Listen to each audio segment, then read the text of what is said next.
함께 하나님 말씀 보겠습니다. 누가복음 4장 14절에서 24절까지 말씀입니다. 제가 가지고 있는 신약 성경 93페이지에 있는 누가복음 4장 14절에서 24절까지 말씀을 함께 교독하겠습니다. 제가 가지고 있는 신약 성경 94페이지에 있습니다. 누가복음 4장 14절에서 24절까지 말씀을 함께 교독하겠습니다. 제가 먼저 첫 절을 하고 마지막 절은 합독하도록 하겠습니다. 예수께서 성령의 능력으로 갈릴리에 돌아가시니 그 소문이 사방에 퍼졌고 친히 그 여러 회당에서 가르치심이 무수 사람에게 칭송을 받으시더라. 예수께서 그 자라나신 곳 나사렛에 이르사 안식일에 늘 하시던 대로 회당에 들어가사 성경을 읽으려고 서심해 선지자 이사야의 글을 들이거늘 책을 펴서 이렇게 기록된 데를 찾으시니 곧 주의 성령이 내게 임하셨으니 이는 가난한 자에게 복음을 전하게 하시려고 내게 기름을 부으시고 나를 보내사 포로된 자에게 자유를 눈먼 자에게 다시 보게 함을 전파하며 눌린 자를 자유롭게 하고 주의 은혜의 해를 전파하게 하려 하심이라 하였더라. 책을 덮어 그 맡은 자에게 주시고 앉으시니 회당에 있는 자들이 다 주목하여 보더라. 이에 예수께서 그들에게 말씀하시되 이 글이 오늘 귀에게 응하였느니라 하시니 그들이 다 그를 증언하고 그 입으로 나오는 바 은혜로운 말을 놀랍게 여겨 이르되 이 사람이 요셉의 아들이 아니냐. 예수께서 그들에게 이르시되 너희가 반드시 의사야 너 자신을 고치라는 속담을 인용하여 네가 매일기를 우리가 들은 바 가버나움에서 행한 일을 내 고향 여기서도 행하라 하리라. 또 이르시되 내가 진실로 너에게 이르노니 선지자가 고향에서는 환영을 받는 자가 없느니라. 아멘. 여러분, 이 시간 행복의 소리를 흐르는 행복의 소리가 흐르는 삶이라는 제목 안에서 함께 말씀의 은혜를 나누겠습니다. 여러분, 오늘 본문 안에는 한 가지 소리가 있습니다. 행복한 소리라고 번역될 수 있는 이 복음이라는 단어가 있습니다. 사실 복음은 한자어인데 복자에 소리 음자를 이제 합성하여 만든 단어입니다. 즉 복음이라는 단어는 행복의 의미를 가진 소리, 행복한 소리라 우리가 또 생각을 해볼 수가 있습니다. 그런데 여러분, 우리에게 행복한 소리는 여러 가지가 있을 수 있습니다. 예를 들어 너 이제 주식이 대박났다 이런 소리도 사실 행복한 소리로 우리가 들릴 수 있죠. 그리고 너가 정말 뛰어나다, 정말 대단하다 이러한 칭찬이나 어떤 인정의 말, 이러한 소리도 사실 우리는 행복의 소리라 우리가 받아들일 수 있습니다. 이런 소리를 우리가 들을 때 우리의 기분은 날아가죠. 특별히 다른 사람한테 그러한 소리를 흘려보낼 때, 자랑할 때 더욱 우리가 또 기분이 좋아집니다. 그런데 이러한 행복의 소리, 또 복음과는 다른 소리가 있습니다. 우리는 살아가면서 피치 못하게 여러 사람에게 또 오해받거나 또 이유 없이 비방을 받을 때가 있습니다. 쉽게 말하자면 누군가에게 또 뒷담화를 들을 때가 있습니다. 그 오해와 비방의 내용이 사실 무근일지라도 그런 말들이 사람들 사이에 퍼지고 또 자기 귀에 들어올 때는 그러한 들리는 일이 사실이 아닐지라도 그 내용이 마치 실체인 것처럼 느껴져요. 이미 그 비방과 오해가 사실인 것과 사실이 아닌 것은 의미가 없게 되고 사람들의 그렇게 말하는, 그렇게 나를 바라보는 그 눈 자체가 나에겐 실체가 되고 또 의미가 있게 되는 것입니다. 그래서 우리에게 만약 그러한 비방과 오해가 우리가 의도와는 다르게 퍼지고 이 말이 나에게 정말 상처가 될 때가 있는데 그 말들이 사실인가 아닌가를 우리가 돌아보는 것이 아니라 그 말들이 아무런 근거가 없는 소리라면 그 소리들과 철저히 나를 분리해야 하는 어떤 성찰이 우리에게 필요합니다. 어떤 사람의 악의적인 말일수록, 그런 비방일수록 굳이 우리 안에 담을 필요가 없어요. 그 소리를 우리 안에 담는 순간 그 소리의 사실 유무와는 상관없이 그 소리 자체, 그 소리 자체가 내 자신의 모습이 되는 것을 우리가 꼭 유의하셔야 할 것 같습니다. 또한 내 자신 안에 있는 소리도 우리는 유의해야 합니다. 내가 나를 판단하는 소리도 사실에 근거하지 않을 때가 많아요. 내 감정, 보통 자기 감정에 따라서 이런 소리가 우리 안에 울려 퍼질 때가 있습니다. 또한 외부의 눈을 의식하여 나 자신을 향한 목소리를 스스로 만들어낼 수도 있기 때문에 내 자신의 마음의 소리도 우리는 경계하면서 성찰해야 합니다. 사람에게 이 소리가 굉장한 영향력을 행사하고 있다는 것은 고대에서부터 이미 많은 사람에게 알려진 바였어요. 그런 고대에 있는 많은 사람들이 이런 동일한 생각을 갖고 있었습니다. 그래서 소리를 통하여라는 뜻을 가진 페르소나레가 펄슨, 즉 사람의 이란 단어의 유래가 되었습니다. 이 페르는 이제 무슨 통하여라는 뜻을 가지고 있고, 소나레는 소리라는 라틴어입니다. 즉 사람이라는 펄슨이라는 단어의 유래를 우리가 살펴보자면 입을 통하여 소리를 통과시키는 존재라고 우리가 또 생각을 볼 수가 있어요. 근데 이 단어의 유래는 로마 그리스 시대 연극 배우들이 가면을 쓰고 연기한 그 일로부터 시작된 단어예요. 연극 배우가 이제 얼굴에 가면을 쓰고 목소리만으로 이제 자신의 개성을 드러내고 다른 배역들과 소통을 합니다. 당시 배우들이 썼던 가면을 이 당시에는 페르소나라고 하였습니다.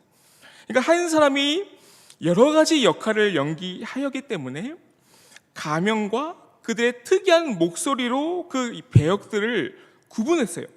그래서 가면은 얼굴 전체를 덮고 있기 때문에 입 부분만 이제 열리는데 그 입에서 나오는 소리가 그 배역의 캐릭터를 결정했습니다.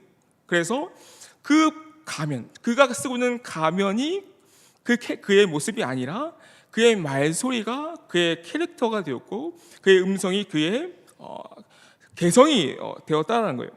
그래서 이 페르소나는 본래 가면을 뜻하는 단어였지만 가면을 또 통하여 나오는 음성이 그 가면을 쓴 사람의 배역과 성격을 결정하니까 이제 페르소나라는 단어 자체가 캐릭터라는 단어가 되었습니다.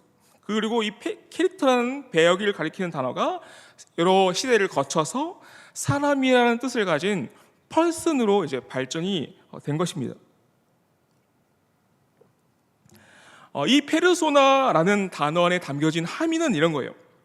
사람이 흘려보내는 소리가 결국 그 사람이 의도하든 의도하지 않든 그 말이 그 사람의 인격과 정서를 형성하고 그 사람의 개성과 정체성을 형성한다라는 것이 이 페르소나 안에 담겨진 함의입니다.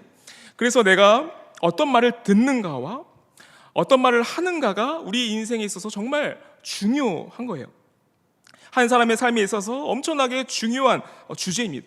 소리를 통과시키고 그 소리로 정체성을 형성하는 존재인 우리들은 우리 안에 어떠한 소리가 흐르고 있는가를 정말 잘 성찰해야 합니다. 그 소리가 우리의 인생을 결정하고 우리의 성격과 우리의 개성과 우리의 정체성을 결정하기 때문이죠. 그래서 내 자신의 안에 있는 어떤 상처와 또 실망 때문에 쏟아져 나오는 그 마음의 소리가 내 안에 가득 차게 되면 그 소리처럼 우리가 살아가게 된다라는 거죠. 그래서 우리 안에 있는 어떤 소리가 크게 외치고 있는가를 우리가 돌아봐야 합니다.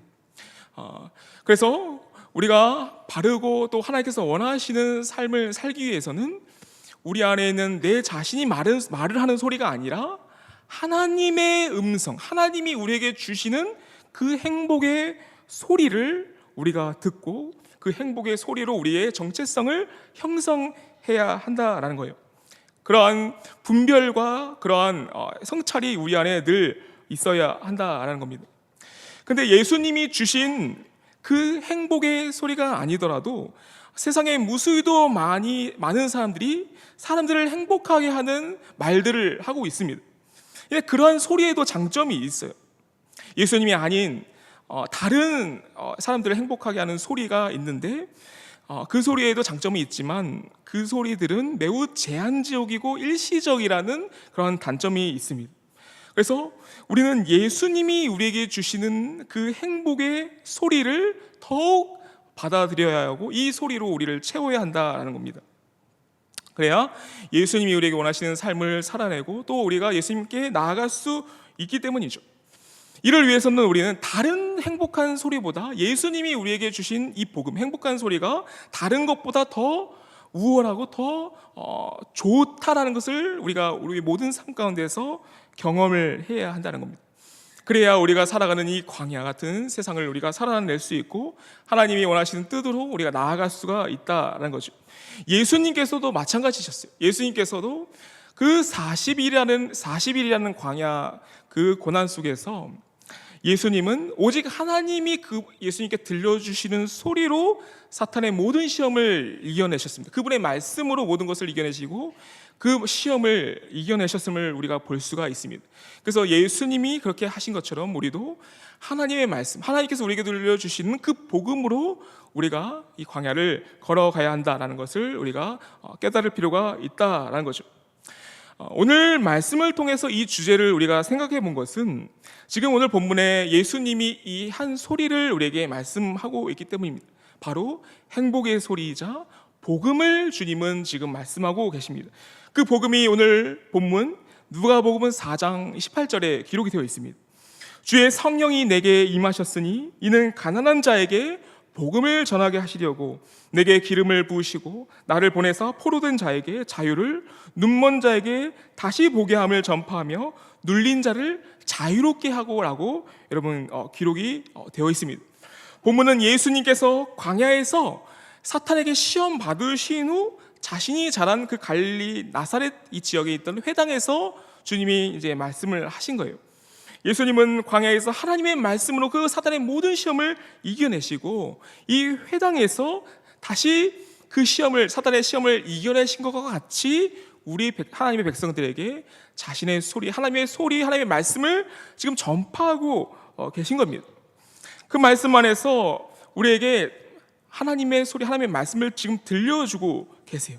이 모든 소리는 사실 하나님께 받은 말씀이고 하나님으로부터 온 복음입니다. 이 복음은 다시 말씀드리자면 행복의 소리입니다.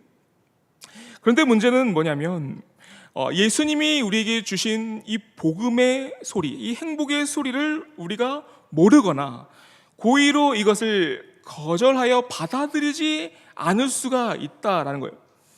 우리가 하나님께서 말씀하신 말씀을 모르면 배워야 하는데 이 소리 자체에 무관심한 것이 우리가 살아가는 이 시대의 가장 큰 문제입니다. 즉 하나님의 말씀에 관한 모름, 그리고 무관심, 거절, 이 세 가지가 주님에게로부터 온 우리에게 주신 이 소리로부터 얻는 모든 유익과 모든 행복을 앗아가 버려요. 그래서 우리가 살아가는 세대 속에서 이 무관심을, 이 말씀에 대한 무관심을 우리가 어떻게 해석하고 우리는 이러한 세대에서 어떻게 하나님의 말씀을 받아들여야 하는지를 우리가 문제의식을 갖고 생각을 해볼 필요가 있습니다. 여러분, 사람들은 왜 하나님의 말씀에 대해서 많이들 무관심할까요?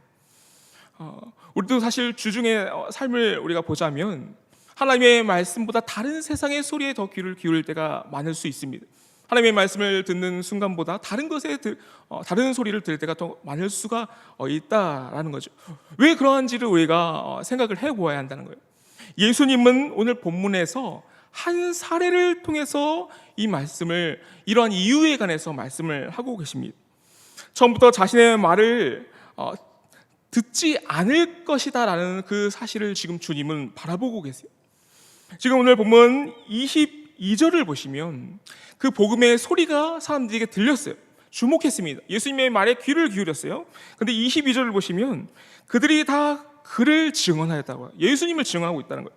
그 입으로 나오는 바 은혜로운 말을 놀랍게 여겨 이르되 이 사람이 요셉의 아들이 아니냐 이러는 겁니다. 그러니까 지금 예수님께서 하시는 말은 행복한 소리예요. 은혜로운 말입니다. 왜냐하면 하나님으로부터 온 말이기 때문에 그들이 듣기에 너무도 좋은 말이고 너무도 이 구원에 관한 말이 그들에게 듣기에 좋았을 거예요. 그 말에 귀를 기울였을 겁니다. 그런데 그 말을 하는 대상을 보니까 목수였던 요셉의 아들이 그 말을 하는 것을 본 겁니다. 예수님께서 하시는 말의 권위는 예수님의 외모로 지금 결정이 되는 것을 우리가 볼 수가 있다는 겁니다. 예수님께서 하신 그 행복의 소리, 그 은혜의 말씀의 권위와 능력이 어떤 것으로부터 부정이 됩니까? 예수님이 목수의 아들, 즉 자신들과 함께 나사렛 지역에서 살던 그 사람이 지금 이 말을 하고 있으니까 이 사람들이 이제 이렇게 이해하는 거예요. 저 사람은 은혜로운 말을 하는데 요셉의 아들 그 목수가 아니냐, 이 말을 지금 하고 있다는 거죠. 이 말의 함의는 뭐냐면, 이 말은 은혜롭지만 이 말을 하는 대상은 무능력하다라는 겁니다. 그리고 하시는 말씀이 23절, 예수께서 하시는 말씀이 이거예요. 예수께서 그들에게 이르시되 너희가 반드시 의사야 너 자신을 고치라 하는 속담을 인용하여 라고 기록이 되어 있는데, 예수님께서는 이 말씀을 지금 하고 계세요. 그들의 불신을 말씀하시는데, 왜 이게 불신을 말을 하고 있는 거냐면, 지금 의사야 너 자신을 고치라 라는 이 말을 우리가 쉽게 말하자면 의사야 절룩거리는 내 다리나 고쳐라 이라는 뜻이에요. 그러니까 누가는 의사였습니다. 그래서 의사였기 때문에 이 속담에 관해서 매우 잘 알고 있었을 거예요. 근데 이 속담은 의사의 무능력에 관한 풍자를 담은 속담입니다. 그래서 과거 헬라와 기타 고대의 여러 민족들이 이런 비슷한 맥락의 속담을 여러 가지 형태로 표현했어요. 그 중에 하나가 바로 의사야 너희 다리나 고치라, 이러한 속담이었던 겁니다. 그러니까 우리나라에서도 이러한 속담과 비슷한 문장이 있어요. 이 영화에서 나온 문장인데, 친절한 금자씨라는 영화에서 금자가 어떤 그 목사에게 이런 말을 해요. 너나 잘하세요라는 말을 합니다. 그러니까 이 대사는 곧 네 다리나 고치라, 이런 뜻을 가지고 있는 것이죠. 그래서 우리가 지금 이 사람들이 예수님은 이 사람들이 자신을 향해서 어떤 말을 하고 계실지 않으시는 거예요. 예수님께서 가지신 능력을 불신하고 너의 것으로 너나 고치라라는 것을 지금 할 것을 예수님은 아시고 이 속담을 인용하셨다라는 겁니다. 그리고 이어지는 말씀 22절을 이어지는 말씀을 보시면, 너가 다른 지역에서, 네가 만약 정말 그런 그리스도면 다른 지역에서 행한 그 기적을 나에게 보여달라. 그러면 내가 믿겠다라는, 그러니까 너가 무능력하지 않다는 증거를 나에게 보여주면 내가 너의 말을 믿겠다라고, 그런 맥락 안에서 자기에게 할 말을 지금 예상하면서 예수님께서 말씀하신 거예요. 근데 이 말은 성경의 또 다른 표현을 통해서 우리가 볼 수가 있습니다.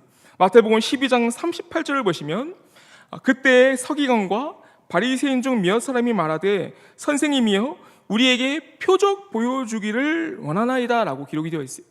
그러니까 예수님을 향한 모든 사람들의 소리는 이런 거였다는 거예요. 예수님께서 행하시는 그 말과 능력과 이런 것들 다 부정해버리고, 예수님께서는 그리스도가 아니고 예수님께서 하시는 모든 능력이 사실 부질없다라는 것을 이런 말 안에서 보여주고 있고, 너가 만약 그리스도면 우리에게 그런 표적을 보여달라는 것을 지속적으로 계속적으로 요구한 모습을 우리가 볼 수가 있다라는 겁니다. 여러분, 왜 이 사람들은 예수님의 능력에 대해서 이렇게 불신하고 있을까요? 왜 예수님께서는 그들에게 수많은 능력과 수많은 기적과 수많은 표적을 통해서 자신이 가진 어떤 그리스도적인 능력을 보여주셨습니다. 근데 왜 이들은 이렇게 부정하고 있을 것인가에 대해서 우리가 생각을 할 필요가 있는 겁니다. 문제는 뭐냐면, 예수님이 보여주신 그 능력은 자신에게는 필요한 능력이 아니었다라는 겁니다. 자신에게 필요한 능력이 아니었기 때문에 예수님의 능력을 보고도 못 본 척 한다는 거죠. 예수님께서는 그리스도로서 맹인의 눈을 밝혀주시고, 못 듣는 자의 귀를 열어주시고, 저는 자를 뛰게 하시고, 또한 광야 가운데에서 물이 솟아나게 하시는 그러한 그리스도적인 역사와 표적을 보여주셨습니다. 그런데 이것들은 그 사람들에게 필요한 능력이 아니었던 거예요. 그들에게 필요한 것은, 나에게 돈이 많았으면 좋겠는데, 나에게 명예가 많았으면 좋겠는데, 나의 생존을 책임져 줬으면 좋겠는데, 나의 욕심을 채우는 능력이 그들에게 필요했던 겁니다. 즉 세상이 말하는 그 행복의 소리를 듣고자 했기 때문에 예수님께서 행하는 그 능력에는 눈 감아버리고 예수님께서 말씀하신 행복의 그 복음에 대해서는 눈을 감았다라는 거죠. 예수님께서 우리에게 보여주시는 능력은 이것입니다. 마태복음 5장 4절을 보시면 예수님께서 우리에게 행하고자 하시는 능력이 기록되어 있습니다. 애통하는 자는 복이 있나니 그들이 위로를 받을 것이며 라고 기록이 되어 있습니다. 여러분, 헬라어로 이 말씀을 번역하자면 행복하겠다, 애를 끊는 슬픔을 가진 자들아 라고 우리가 번역을 새롭게 할 수가 있어요.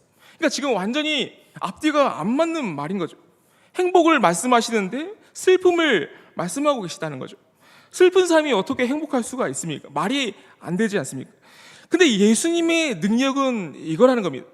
세상이 원하는 세상이 추구하는 욕심을 채우는 능력이 아니라 우리가 가진 상함이나 우리가 가진 슬픔과 슬픔을 가진 자가 행복으로, 하나님에게 나아가는 행복으로 가게끔 하는 능력이 바로 예수님이 우리에게 주신 능력이었는데, 이 능력에는 사람들이 별로 관심이 없었다는 거죠. 마태복음 5장 4절에 행복하겠다라고 하면서 마음의 아픔을 가진 자들이요, 그리고 그들이 위로를 받을 것이다 라고 지금 기록이 되어 있는데, 여기서 위로를 받다라는 개념도 우리가 원어로 우리가 좀 생각을 해볼 필요가 있습니다. 원문에는 이것이 파라칼레오라는 단어가 사용이 되어 있어요. 그러니까 파라는 곁에라는 의미를 가진 사실 전치사입니다. 그리고 칼레오는 부르다는 의미를 가지고 있어요. 그러니까 파라칼레오, 위로하다라는, 우리가 위로하다라고 번역되는 이 단어가 사실 헬라어 원문상에는 자기 곁으로 부르다라는 의미를 가지고 있는 거예요. 즉, 하나님께서 우리에게 주시는 위로는 우리를 자기 곁으로 부르시는 위로라는 겁니다. 즉, 슬퍼하는 자가 왜 복되냐면 예수님이 그 슬퍼하는 자를 자기 곁으로 부르시기 때문이라는 겁니다. 예수님이 그와 함께 하시겠다는 거예요. 그래서 자기와 함께하는 자는 슬픔 중에서도 위로를 받을 거야 라는 겁니다. 이것이 바로 주님이 우리에게 주시려고 하는 행복의 소리를 통해서 주시고자 하시는 능력이라는 거예요. 근데 예수님의 관계나 예수님과 함께 하고 싶어하는 것에는 전혀 관심이 없는 사람들이 예수님이 주겠다라고 하는 어떤 피상적인 복만을 바라는 복 안에서 예수님과는 전혀 무관한 복을 바라고 무관한 삶을 살아가게 되었다라는 거죠. 여러분, 이 파라칼레오라는 단어가 또 놀라운 것이 뭐냐면 여기서부터 발생한 단어가 파라클레토스라는 단어예요. 파라클레토스라는 단어를 우리 개역 성경을 통해서 보자면 보혜사라고 번역이 되어 있습니다. 여러분, 보혜사가 누구십니까? 바로 성령은 하나님을 가리키는 단어예요. 즉, 예수님은 이렇게 또 말씀하십니다. 요한복음 14장 16절에 내가 아버지께 구하겠으니 그가 또 다른 보혜사를 너희에게 주사 영원토록 너희와 함께 있게 하리니 그는 진리의 영이라 세상은 능히 그를 받지 못하나니 이를 그를 보지 못하고 알지도 못함이라. 그러나 너희는 그를 아나니 그는 너희와 함께 거하시며 또 너희 속에 계시겠음이라 라고 기록이 되어 있습니다. 즉, 여러분, 예수님께서 우리에게 주시고자 하시는 능력은 뭐냐면 예수님께로 우리를 부르시는 것과 동시에 우리에게 영원한 성령, 파라클레토스를 우리에게 보내주셔서 영원히 하나님과 함께 거하는 존재로, 그러한 능력을 가진 존재로 살게끔 해주시겠다는 것이 바로 예수님이 우리에게 주시고자 하시는 능력이라는 거예요. 그 성령이 너희를 자기 곁으로 부를 거야. 영원히 너희들과 함께 할 거야. 이것이 바로 예수님의 능력, 그리스도의 능력이다라는 겁니다. 너희들은 영원히 성령 안에서 이 흑암과 같은 광야, 그 고통 속에서도 이길 수 있는 힘을 얻을 거야. 내가 너희들과 함께 하니까 너희들은 이길 수 있어라고 지금 주님은 우리에게 말씀하고 계신다는 거예요. 여러분, 하나님은 이미 이 능력을 약속하셨습니다. 그리고 결국 예수님을 우리에게 보내주셔서 그 능력을 우리에게 온전하게 주셨습니다. 이 능력을, 이 행복의 소리를 통해서 우리가 누리길 기도합니다. 하나님께서 이 약속을 어떻게 우리에게 약속하셨냐면 이사야서 9장 1절과 2절에 그 약속이 담겨 있는 거예요. 전에 고통받던 자들에게는 흑암이 없음이로다. 옛적에는 여호와께서 스불론 땅과 납달리 땅이 멸시를 당하게 하셨더니 후에는 해변길과 요단 저쪽 이방의 갈릴리를 영화롭게 하셨느니라. 흑암에 행하던 백성이 큰 빛을 보고 사망의 그늘진 땅에서 거주하던 자에게 빛이 비치도다 라는 말씀이, 이 약속의 말씀을 주님이 이루셨습니다. 그래서 예수님께서는 그 갈릴리 땅, 버려진 것 같은 납달리와 스불론 땅에 그들에게 오셔서 자신이 그들을 구원할 그리스도라 선포하시는 거예요. 오늘 본문에 그 선포가 담겨 있다라는 겁니다. 그 복음이 18절에 기록이 되어 있죠. 주의 성령이 내게 임하셨으니 이는 가난한 자에게 복음을 전하게 하시죠. 내게 주님께서 성령의 기름을 부으셨다라고 본문의 18절에는 우리에게 기록이 되어 있다라는 겁니다. 예수님께서는 성령으로 기름 부음 받으셔서 우리를 구원하시기 위한 하나님의 종으로, 하나님의 그리스도로서 우리에게 오셨어요. 그런데 오늘 본문 19절을 보시면 은혜의 해를 전파하게 하려면 기록이 되어 있습니다. 그런데 사실 이 본문을 인용한 본문에서는 사실 신원의 해, 보복의 해를 기록하고 있는데 예수님께서는 의도적으로 은혜의 해만 이렇게 기록을 하고 있는 모습을 우리가 볼 수가 있어요. 그러니까 예수님이 초림하셔서 이루실 목적은 뭐냐면 흑암에 있는 수많은 백성들을 구원하시겠다는 그 목적으로 이 세상에 오셨기 때문에 신원의 해를 의도적으로 빼시고 은혜의 해라는 그 복음을 우리에게 전파하시려고 이 세상에 오심을 우리가 볼 수가 있다는 겁니다. 이것이 바로 주님이 우리에게 주신 능력이다. 이것이 바로 우리에게 주님이 주신 행복의 소리요 복음의 소리라는 것을 우리가 유념하셔야 할 필요가 있다는 겁니다. 여러분, 지금까지 우리가 나눈 이 능력이 정말 우리에게 위로가 되십니까?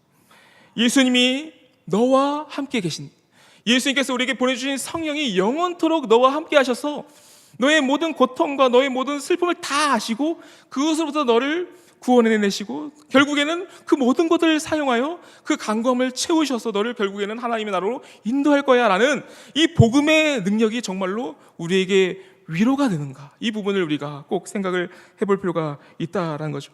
여러분, 안타깝게도 수많은 사람들이 예수님이 주신 이 행복의 소리에 무관심합니다. 전혀 위로를 받지 못해요. 오히려 다른 사람의 소리에 귀를 기울이고 그와 함께 하려고 합니다. 그로부터, 다른 것으로부터 위로를 얻으려고 한다는 겁니다. 여러분, 최근에 또 이제 할로윈 이 행사가 우리가 펼쳐진 것을 볼 수가 있어요. 2022년 10월 29일에 할로윈에 있었던 일들을 우리가 다 기억을 하실 것입니다. 그 이태원 골목, 작은 골목에서 우리나라 사람만이 아니라 세계 각지에서 그 헬로윈 축제를 즐기기 위해서 수많은 청년들이 거기에 한데 모였습니다. 그때 그들 대부분은 이 헬로윈이 뭔지도 모르고 단지 좀 더 색다르고 좀 특이한 문화를 즐기고 싶어서 그 자리에 모인 사람들이 대부분이었어요. 근데 그 장소가 죽음의 장소가 되었고 그 장소가 수많은 사람들이 죽는 그 사고의 현장이 되었어요.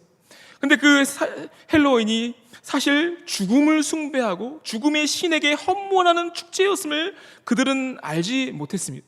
그러한 장소인 줄은 생각도 못했을 겁니다. 그 헬로윈이라는 자체가 사실 켈트족의 기원이 있었고 한 해의 마지막 날이 되면 음식을 마련해서 죽음의 신에게 제의를 올리고 죽은 이들의 혼을 달래고 악령을 쫓는 어떤 그런 제의의 의식을 가진 행사였음을 그들은 몰랐을 거예요. 그런데 이 헬로윈이 그들에게 더욱 친근한 모습으로, 또 웃기는 어떤 그런 모습으로 그들에게 쉽게 다가가니까 그런 것도 모르고 거기에 그들이 참여하여 그러한 색다른 문화와 그런 것들을 즐기고 그것들로부터 사실 위로를 받으려고 거기에 갔던 거예요. 근데 거기서 수많은 사람들이 압살당하는 그 끔찍한 사고가 발생했다는 거죠. 그들이 어떠한 마음으로 갔든지 그 축제는 악령과 사탄을 숭배하는 자리였습니다. 그들은 그 장소에 불의의 사고를 당했어요. 우리는 그들을 위해 슬퍼하고 아파하지만 여러분, 그들을 타산지석 삼아 이 시대의 청년들을 위해서 정말 필요한 것을 하나님께 구할 수밖에 없습니다. 바로 하나님을 즐거워하는 마음, 예수님으로 가서 예수님 품에서 위로받는 마음을 우리는 청년들에게 알려야 합니다. 우리의 폐허를 다루시고 우리를 죽음으로부터 구원하신 그 예수님을 믿는 믿음으로 우리는 초청해야 한다는 거예요. 그 구원하심이 우리 마음에 충만해지면 우리의 메마름과 공허를 채우기 위해서 또 다른 위로를 얻기 위해 다른 것을 구할 필요도 없고 색다른 것을 구할 필요도 없고 그러한 즐길거리를 찾아갈 필요도 없습니다. 왜냐하면 예수님 안에서 우리의 모든 위로와 모든 만족과 모든 충만함을 경험하기 때문입니다.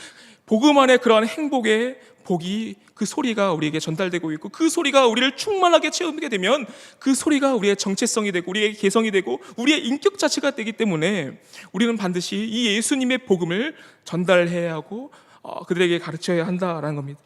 여러분, 하나님의 백성들은 이 복음을 통해서 뭘 깨닫습니까? 내가 가진 그 아픔과 어떤 공허, 낙심도 하나님께서 모든 것을 아시고 그것으로부터 구원하시고 그것들로부터 함께 하실 것이라는 것을 이 복음을 통해서 우리에게 알려진 바입니다. 주님이 나의 즐거움이자 위로이자 행복이 된다는 사실을 이 복음이 우리에게 전파하고 있습니다. 그것이 바로 우리에게 주시고자 하시는 능력이 됩니다. 그것을 위해서 주님은 죽으셨고 부활하셨다라는 거죠. 여러분, 이 소리를 우리 안에 채우시길 기도합니다. 이 행복의 소리, 이 능력의 소리로 우리 안을 채워서 그 소리를 흘러보내는, 그 소리가 흐르는 삶이 되시길 기도합니다. 우리의 파라클로테스신 성령께서 그 소리로 우리를 초대하시고 늘 우리와 함께 하실 거예요. 그리고 주님의 마음을 우리에게 열어 보여주실 것입니다. 그리고 그 소리가 바로 우리의 정체성이 되고 우리라는 존재가 될 겁니다.